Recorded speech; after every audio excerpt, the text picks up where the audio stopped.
नमस्कार दोस्तों, स्वागत है आपका अपने इस YouTube चैनल पर। हम आरपीसी द्वारा आयोजित फर्स्ट ग्रेड में पत्र पढ़ रहे थे, जिसमें हमने अभी तक शासकीय पत्र, अर्धशासकीय पत्र, परिपत्र, अधिसूचना, ज्ञापन, विज्ञप्ति को पढ़ा है और आज हम पढ़ने जा रहे हैं निविदा या फिर टेंडर। अगर आपने ये सभी वीडियो नहीं देखे हैं तो प्लेलिस्ट में जाकर देख लीजिए, अर्धशासकीय पत्र, शासकीय वगैरह। अब आगे बढ़ते हैं कि निविदा या टेंडर क्या होता है। तो सरकारी या गैर सरकारी प्रतिष्ठान दोनों ही निविदा को निकाल सकते हैं। तो निविदा को कौन निकाल सकता है, टेंडर कौन जारी कर सकता है, सरकारी या फिर गैर सरकारी यानी निजी। किसी माल की आपूर्ति करने के लिए निविदा का प्रयोग किया जाता है। तो किसी माल की आपूर्ति करने के लिए, किसी माल की नीलामी करने के लिए, किसी चीज का निर्माण करने के लिए या किसी सेवा की आपूर्ति कराने के लिए निविदा या फिर टेंडर आमंत्रित किए जाते हैं। निविदा को सार्वजनिक करने के लिए इसे समाचार पत्र में छपवा दिया जाता है। तो टेंडर को जारी करके किसमें, तो सार्वजनिक करने के लिए समाचार पत्र में छपवा देते हैं। समाचार पत्रों में जो आमंत्रण पत्र मिलते हैं उन्हें ही टेंडर कहा जाता है। निविदा के दो प्रकार या फिर रूप होते हैं, जिसमें एक है सीमित निविदा और खुली निविदा। अब देखते हैं कि सीमित निविदा क्या है और खुली निविदा क्या है।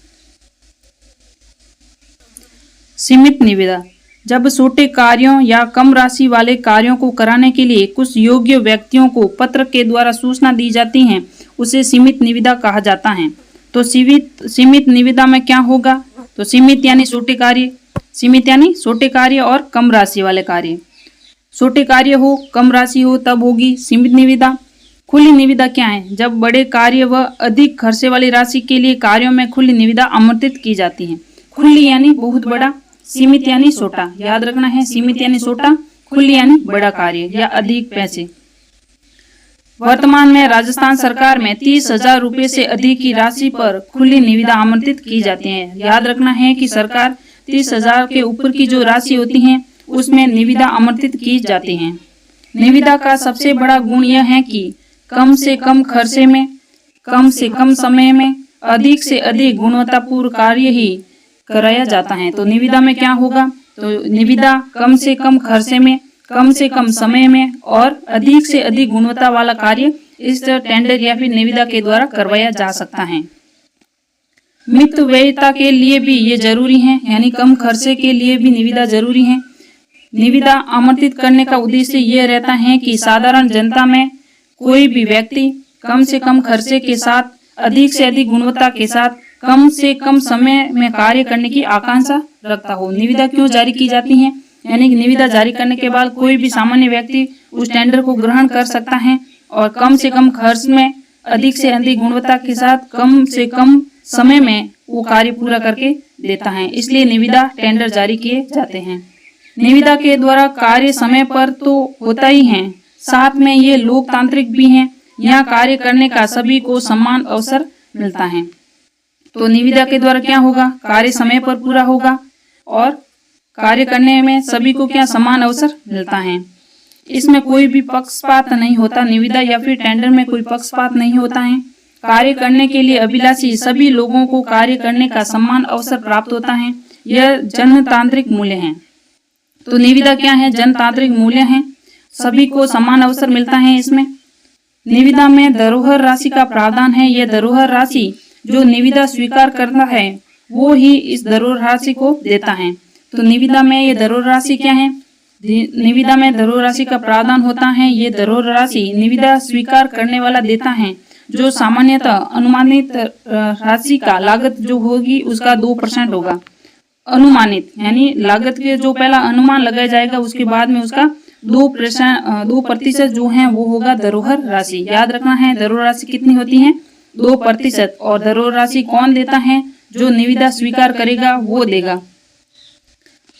यह 2% की राशि की धरोहर राशि निविदा स्वीकार करने वाला उसे देता है जो टेंडर जारी करता है। जब कार्य अपने विधिवत ढंग से पूर्णता को प्राप्त कर लेता है तब इस धरोहर राशि को वापस कर दिया जाता है। पहले काम कर निविदा जारी करने के बाद जब कोई स्वीकारता है निविदा को, तो वो अपनी धरोहर राशि के रूप में 2% पैसे देता है जो निविदा जारी करता है। जब वो कार्य पूरा कर देता है तब उसे धरोहर राशि वापस दे दी जाती है। स्थायी कार्यों में 2% धरोहर राशि होती है, लेकिन जो अस्थायी कार्य हैं उसमें उनके मालिकों के द्वारा धरोहर राशि को बढ़ाया भी जा सकता है। तो स्थायी कार्यों के लिए है 2% और अस्थायी के लिए 2% से अधिक भी हो सकती हैं। निविदा के संदर्भ में ये बात है कि निविदा के संदर्भ में विशेष बात यह है कि यदि कोई मंत्रालय या सरकारी विभाग 20 लाख रुपए या इससे अधिक की निविदा राशि जारी करता है तो वो राज्य सरकार में राज्यपाल से तथा केंद्र सरकार में राष्ट्रपति से पूर्व अनुशंसा लेनी होती है। अगर 20 लाख से अधिक की कोई निविदा हो जारी करना हो तो अगर राज्य सरकार से संबंधित है तो राज्यपाल से और केंद्र सरकार से संबंधित है तो राष्ट्रपति से इस निविदा राशि की पूर्व अनुशंसा करनी पड़ती है। अब है निविदा का प्रारूप। तो सबसे पहले राजस्थान सरकार कार्यालय का नाम, पता और स्थान आता है, जो हमने अभी तक पत्र पढ़े हैं उन सभी में आया था। फिर आता है बाईं तरफ का पत्र क्रमांक, दाईं तरफ आते हैं दिनांक। पत्र क्रमांक और दिनांक हमेशा दोनों सामने ही लिखे जाते हैं। फिर शीर्षक में आएगी निविदा संख्या। शीर्षक में क्या निविदा संख्या लिखी जाती है, जो कि अधिसूचना में भी आती है, परिपत्र में भी ये आता है। फिर होता है मध्य भाग स्टार्ट। तो इसमें ये ध्यान रखना है कि इसमें महोदय वगैरह नहीं है, विषय भी नहीं है और संदर्भ और संलग्न भी नहीं है, धन्यवाद भी नहीं लिखा हुआ है निविदा में। तो मध्य भाग निविदा संख्या से बाद में स्टार्ट होता है मध्य भाग। मध्य भाग पूरा होने के बाद में इसके नीचे निविदा की शर्तें लिखी जाती हैं। तो ये महत्वपूर्ण है कि निविदा की शर्तें बाईं तरफ लिखी जाती हैं और नंबर लगाकर 1, 2, 3 अगर अनुच्छेदों में लिखनी है तो नंबर लगाने के बाद निविदा शर्तें लिखी जाएगी। फिर आएगा प्रेषक का हस्ताक्षर, भेजने वाले का हस्ताक्षर, उसका नाम जो कि कोष्टक में आता है, फिर आते हैं उसके पदनाम। निविदा के प्रारूप में इन बातों का विशेष ध्यान रखा जाए। सबसे ऊपर शीर्ष मध्य में कार्यालय का नाम, पता और स्थान अंकित होता है। हमने देखा था कि सबसे ऊपर कार्यालय के नाम, पता व स्थान के नीचे बाईं तरफ पत्र क्रमांक यानी कि इस तरफ पत्र क्रमांक होगा और दाईं तरफ दिनांक अंकित होगी इसके सामने ही। पत्र क्रमांक के नीचे मध्य भाग में निविदा सूचना संख्या का उल्लेख होता है। हमने देखा था कि यहाँ पर निविदा संख्या लिखी होती है। निविदा के प्रारूप में धरोहर राशि को जमा करने का स्पष्ट प्रावधान रहता है। तो किसमें? तो निविदा का जो प्रारूप होगा उसमें ही धरोहर राशि जो जमा करानी है उसका स्पष्ट प्रावधान किया जाएगा। निविदा के प्रारूप में निविदा शर्तों का उल्लेख होता है, जैसे निविदा खोलने की दिनांक में परिवर्तन या रद्द करने का अधिकार अधु हस्ताक्षरकर्ता यानी प्रेषक का होता है। क्या होता है इसमें निविदा की शर्तों में? तो निविदा खोलने की दिनांक में परिवर्तन हो या रद्द करना हो उसका अधिकार किसके प्राप्त होगा? तो प्रेषक के पास होगा। दूसरी है कि माल या कार्य की गुणवत्ता में कमी पाए जाने पर या विलंब में होने पर। इसमें तो अगर कोई माल या कार्य है उसकी गुणवत्ता में अगर कमी पाई जाती है या विलंब होता है तब उस स्थिति में उसकी जो धरोहर राशि है 2% वो जब्त कर ली जाती है। इसलिए निविदा व टेंडर जारी किया जाता है ताकि समय पर कार्य पूरा हो। संपूर्ण माल के लिए एक ही निविदा पत्र जमा करना होगा और किसी भी विवाद का न्याय के संबंधित क्षेत्र जो हो उसको उल्लेख भी किया जाता है। तो जो संपूर्ण माल है वो एक ही निविदा पत्र में जमा करना होगा और किसी भी विवाद का न्यायिक संबंधित क्षेत्र जो भी हो वो भी उल्लेखित होता है शर्तों में। निविदा की विषय वस्तु में निविदा खोलने की दिनांक होती है, समय का उल्लेख जरूरी होता है। तो निविदा में क्या होगा? विषय वस्तु में क्या होता है? तो निविदा खोलने की दिनांक होती है और समय का भी उल्लेख होता है। कार्य का स्पष्ट विवरण रहना चाहिए। कार्य का स्पष्ट विवरण किसमें? तो निविदा में। विभिन्न विषय हैं तो उसे सारणी में प्रस्तुत किया जाना चाहिए। तो अगर अलग अलग विषय हैं तो उसे सारणी बनाकर पेश किया जा सकता है इस प्रकार से, जैसे सामग्री का विवरण है यानी कि उपस्थिति रजिस्टर कितने हैं, 40 पृष्ठों वाले 100 नग हैं और निविदा शुल्क कितना है? तो 125 है।